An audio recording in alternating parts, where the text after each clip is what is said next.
नमस्ते प्रिय विद्यार्थियों।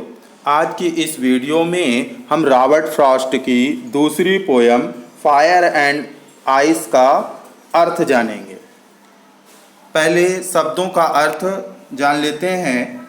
फायर मीन्स आग, एंड यानी और, आइस यानी बर्फ। सम से कुछ लोग कहते हैं, वर्ल्ड यानी संसार, एंड यानी समाप्त हो जाएगा, फायर यानी आग। सम से कुछ लोग कहते हैं, आइस यानी बर्फ। टेस्टेड यानी अनुभव, डिजायर यानी इच्छा। आई होल्ड विथ का मीन्स होता है सहमत होना। फेवर यानी पक्ष। फायर यानी आग, फायर यानी आग। ठीक है, अब आगे की स्टेंजा का भी अर्थ। बट इफ अगर, यदि, had to Paris. Paris means होता है नष्ट कर देना, डिस्ट्रॉय कर देना, मर जाना, डाई, मर जाना। पेरिस नष्ट कर देना, विनाश कर देना। ट्विस यानी होता है आपका दो बार। ट्विस यानी दो बार, ट्विस यानी दो बार। आई थिंक मैं सोचता हूँ। आई नो मैं जानता हूँ। इनफ यानी पर्याप्त। हेट यानी घृणा, हेट यानी घृणा, नफरत। टू से कहते हैं। डिस्ट्रैक्शन यानी विनाश। आइस यानी बर्फ। आल्सो ग्रेट, अत्यधिक महान, या यूं कह सकते हैं सबसे ज्यादा, सबसे ज्यादा। और आपका सफाइस, सफाइस यानी पर्याप्त, सफाइस यानी पर्याप्त। सफिशिएंट का ही ये बना हुआ है सफाइस, है ना। सफाइस यानी पर्याप्त। अब अर्थ समझते हैं इसका। ठीक है बच्चों, इसका अर्थ समझते हैं, देखते हैं अर्थ शुरू स्टेंजा से। फायर एंड आइस, आग और बर्फ, आग और बर्फ। फायर एंड आइस, आग और बर्फ। यह एक सिंबॉलिक पोयम है, रॉबर्ट फ्रॉस्ट की एक सिंबॉलिक पोयम है। पहले हम इसके शब्दों पे अर्थ बताते हैं, फिर सिंबल का क्या मतलब है वो भी बताते हैं। Some say the word will end in fire। कुछ लोग कहते हैं कि यह संसार आग से नष्ट हो जाएगा। कुछ लोग कहते हैं कि यह संसार आग से जलकर नष्ट हो जाएगा। और some say in ice, और कुछ लोग कहते हैं कि यह संसार बर्फ में जमकर नष्ट हो जाएगा। From what I have tasted of desire, मैंने बहुत ही अच्छी तरह से इच्छाओं का अनुभव किया है। मैंने अच्छी तरह इच्छाओं का अनुभव किया है। डिजायर यानी इच्छाएं, कामनाएं, अभिलाषा का मैंने अनुभव किया है कि इच्छाएं इतनी अनंत है कि व्यक्ति समाप्त हो जाता है लेकिन इच्छाएं समाप्त नहीं होती। इसी प्रकार संसार समाप्त हो जाएगा लेकिन इच्छाएं समाप्त नहीं होंगी। आई होल्ड विथ, मैं सहमत हूँ, मैं एग्री हूँ। आई होल्ड विथ, मैं सहमत हूँ। दोज हु फेवर फायर, जो लोग आग के पक्ष में हैं, जो लोग आग के पक्ष में हैं, फायर के पक्ष में हैं, मैं उन लोगों से सहमत हूँ। तो देखिए बच्चों, ये स्टेंजा का मैंने अर्थ बता दिया। अब सिंबॉलिक में चलते हैं कि वास्तव में रॉबर्ट फ्रॉस्ट इस पोयम के माध्यम से कहना क्या चाहते हैं। तो देखिए बच्चों, फायर का, यहाँ पर फायर का जो मीन्स लगाया गया है वह डिजायर से लगाया गया है। किससे? डिजायर से। किससे? इच्छा। फायर का किससे है? इच्छा से है। और आइस का हेट्रेड से है, घृणा से है, नफरत से है। फायर का किससे है? फायर किसका प्रतीक है? डिजायर का। डिजायर यानी इच्छा, कामना, अभिलाषा का। और आइस जो है वह किसका सिंबॉलिक है? हेट्रेड का, घृणा, नफरत का। अब इससे देखते हैं, अर्थ समझते हैं। ठीक है बच्चों, अब प्रतीक जो माना गया है उससे अर्थ देखते हैं। Some say the world will end in fire। कुछ लोग कहते हैं कि यह संसार जो है इच्छाओं के कारण समाप्त हो जाएगा। Some say the world will end in fire। कुछ लोग कहते हैं कि यह संसार जो है इच्छाओं के कारण समाप्त हो जाएगा। फायर यानी अभी बताया आपने डिजायर, हमने क्या बताया, डिजायर, इच्छाओं के कारण। इतनी इच्छाएं अनंत है लोगों की कि उसके कारण ये संसार समाप्त हो जाएगा, लेकिन लोगों की इच्छाएं समाप्त होंगी। लेकिन लोगों की इच्छाएं समाप्त नहीं होंगी। एक वस्तु मिलने के बाद वह दूसरी की इच्छा करने लगता है, दूसरी मिलने के बाद तीसरी, और उसकी इच्छाएं अनंत तक चलती रहती है। व्यक्ति समाप्त हो जाता है लेकिन उसकी इच्छाएं कभी पूर्ति नहीं होती। इसीलिए रॉबर्ट फ्रॉस्ट कभी कहते हैं कि सम से, कुछ लोग कहते हैं यह संसार इच्छाओं के कारण समाप्त हो जाएगा। सम से इन आइस, और कुछ लोग कहते हैं कि घृणा के कारण लोगों में इतनी नफरत भरी है, लोगों में इतनी घृणा है कि वह आपस में ही लड़कर मर जाएंगे और संसार समाप्त हो जाएगा। From what I have tested of desire, मैंने इच्छाओं को बहुत अच्छे से अनुभव किया है। मैंने इच्छाओं के बारे में बहुत अच्छी तरह से अनुभव किया है। आई होल्ड विथ, मैं सहमत हूँ। जो लोग इच्छाओं के पक्ष में हैं, जो लोग इच्छाओं के पक्ष में हैं, मैं उन लोगों से सहमत हूँ। मैंने सिंबॉलिक प्रतीक से भी और इसके शाब्दिक अर्थों से भी मैंने आपको दोनों तरीके से आपको अर्थ समझाया। अब दूसरी स्टेंजा में चलते हैं और उसका अर्थ समझ।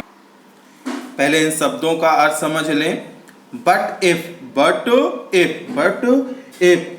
अगर यदि, बट इफ अगर यदि, इट यहाँ पर से वर्ड से लगाया गया है, संसार से। इट का मीन्स क्या लगाया गया बच्चों, संसार से लगाया गया है। यहाँ पर इट जो शब्द यूज किया गया है वो संसार के लिए यूज किया गया है।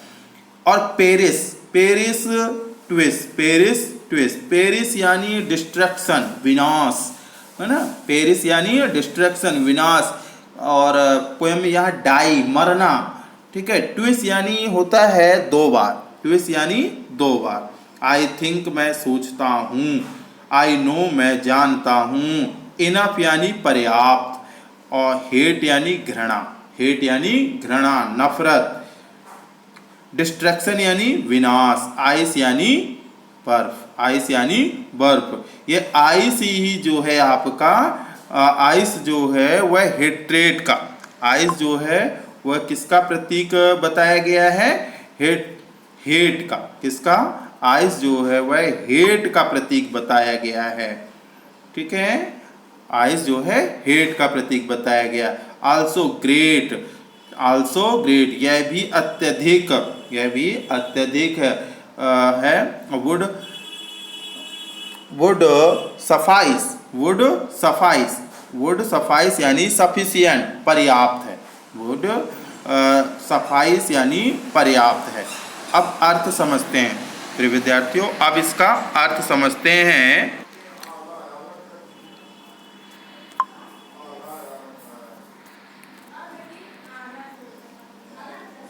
But if it had to perish twice, अगर यदि यह संसार दोबारा नष्ट होता है, या दोबारा नष्ट होता है, या दो बार नष्ट होता है, यदि यह संसार दो बार नष्ट होता है, तो मेरा मानना है, आई थिंक, मैं सोचता हूँ, या मेरा मानना है, मैं जानता हूँ जहाँ तक यह घृणा से पर्याप्त घृणा है लोगों में, और उसके कारण यह संसार समाप्त हो जाएगा। इनफ यानी पर्याप्त, बहुत ही ज़्यादा लोगों में घृणा है। मैं अच्छी तरह जानता हूँ, मैं पर्याप्त मात्रा में जानता हूँ, मैं अधिक मात्रा में जानता हूँ कि लोगों में घृणा है, अत्यधिक घृणा है। To say that destruction ice, तो लोग कहते हैं कि यह घृणा के कारण ही डिस्ट्रक्शन हो जाएगा, विनाश हो जाएगा। आइस का मतलब यहाँ बर्फ से नहीं, घृणा से है, नफरत से है, लोगों के प्रति जो घृणा भरी हुई है उसके कारण विनाश हो जाएगा। इज आल्सो ग्रेट, यह उसके विनाश के लिए अत्यधिक है, यह भी संसार के विनाश के लिए अधिक है। And would suffice, and would suffice यानी यह भी पर्याप्त होगा, यह भी पर्याप्त होगा। जैसे डिजायर से यह पूरा संसार समाप्त हो जाएगा, इच्छाओं से नष्ट हो जाएगा, उसी प्रकार यह भी आपका घृणा से, नफरत से यह संसार भी समाप्त हो जाएगा, उसके लिए यह पर्याप्त है। समाप्त करने के लिए, यह संसार को समाप्त करने के लिए पर्याप्त है। यह रॉबर्ट फ्रॉस्ट की सेकंड पोयम थी, ice and fire and ice. Fire and ice, यह है रॉबर्ट फ्रॉस्ट की दूसरी पोयम थी। अब वर्ड मीनिंग देख लेते हैं। सम, सम यानी आपका, सम यानी कुछ लोग, सम यानी कुछ लोग। वर्ड यानी मानव जीवन का अस्तित्व या संसार, आप संसार समझें। एंड, एंड यानी अंत, एंड यानी अंत, निर्णायक अंत। फायर, फायर का कंपेयर किससे की गई है? डिजायर से, इच्छा से, ये ध्यान रखेंगे। फायर की कंपेयर किससे किया गया है? डिजायर से। यही क्वेश्चन आता है, फायर से किससे कंपेयर किया गया है? डिजायर, अत्यधिक इच्छाएं, इच्छा या जज्बात या का प्रतीक। आइस, आइस, आइस का प्रतीक किसका है? हेट्रेड का, हेट्रेड यानी आपका घृणा का, अभाव का। आइस यानी बर्फ होती है, लेकिन वह सिंबॉलिक है, आइस सिंबॉलिक है। रॉबर्ट फ्रॉस्ट घृणा के बारे में बताना चाहते हैं, तो आइस का अर्थ यहाँ पर हम क्या लगाएंगे? हेट्रेड लगाएंगे।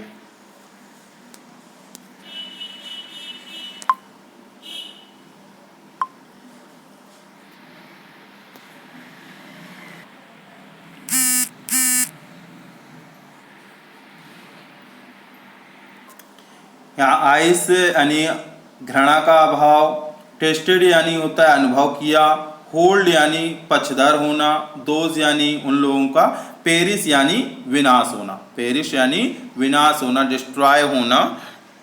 अब आगे कुछ ऑब्जेक्टिव देखते हैं। ऑब्जेक्टिव में देखिए कहा गया है, who is the poet of these line. जो आपने पोएम पढ़ी है, उनकी लाइनें पढ़ी हैं, वह किसकी हैं? हु इज द पोएट, इसके कवि कौन है? इन लाइनों के कवि कौन है? तो रॉबर्ट फ्रॉस्ट है। कौन है? रॉबर्ट फ्रॉस्ट है। What does the poet compare fire with? ठीक है, यहाँ पर कवि ने आग की तुलना किससे की है? आग की तुलना किससे की है? तो डिजायर से। किससे की है? डिजायर से। With whom does the poet want to stay? कवि किसके साथ ठहरना चाहता है? किसके साथ रहना चाहता है? किसके साथ जाना चाहता है? तो किसके साथ जाना चाहता है? Those who favor fire. Those who favor fire. वह आग के साथ, किसके साथ, किसके पक्ष में है? आग के साथ। जो लोग आग के साथ यानी इच्छाओं के साथ है, वह पक्ष में है, वह उनके साथ कभी जाना चाहता है। अब इसके आगे देखें, थोड़ा सा और है। From which poem have these lines been taken? यह पोएम जो है कहाँ से ली गई? ये लाइनें कहाँ से? From which poem have these lines been taken? लाइनें जो ली गई हैं वह किस पोएम से ली गई हैं? तो आपकी पोएम का नाम क्या है? Fire and ice. फायर और आइस से ली गई हैं। What is the meaning of Paris? Question आ गया, what is the meaning of Paris? ऐसा ही क्वेश्चन आता है, पेरिस का यहाँ क्या मीनिंग है, क्या अर्थ है? तो यहाँ पर सब देखिए, राइज यानी उगना होता है, डाई यानी मरना होता है, ग्लो करना होता है, ग्लो है ना, चमकना होता है। तो यहाँ पर क्या होगा, अब यहाँ पर डाई लगाएंगे, विनाश मृत्यु, ठीक है, यहाँ पर डाई ही लगाएंगे, मृत्यु लगाएंगे, डिस्ट्रक्शन तो दिया ही नहीं है ना, डिस्ट्रॉय तो दिया ही नहीं है, तो यहाँ पर क्या हो जाएगा, डाई होगा। फिर ये रिपीट हो गया question, who is the poet of these lines, इन लाइनों के कवि कौन है, तो कवि कौन है हमारे, रॉबर्ट फ्रॉस्ट। इस तरह आपको हमने अर्थ समझाया, वर्ड मीनिंग बताई और ऑब्जेक्टिव कराए, ठीक है बच्चों। और इसका सेंट्रल आइडिया भी देखना है, सेंट्रल आइडिया बहुत महत्वपूर्ण रहता है, तो इसको बाद में अगली वीडियो में बताएंगे क्योंकि वीडियो बहुत लंबी हो जा रही है। अब इस वीडियो को ज़्यादा से ज़्यादा बच्चों में शेयर करें, लाइक करें, सब्सक्राइब करें। जितना सब्सक्राइब दोस्तों से करवाएंगे उतनी ही अच्छी अच्छी वीडियो बनाकर मैं प्रोवाइड कराता रहूँगा। तो प्रिय विद्यार्थियों, अगर आप इंग्लिश पढ़ना चाहते हैं तो इस चैनल को सब्सक्राइब कर लें ताकि मेरी वीडियो आप तक पहुंचती रहे। धन्यवाद।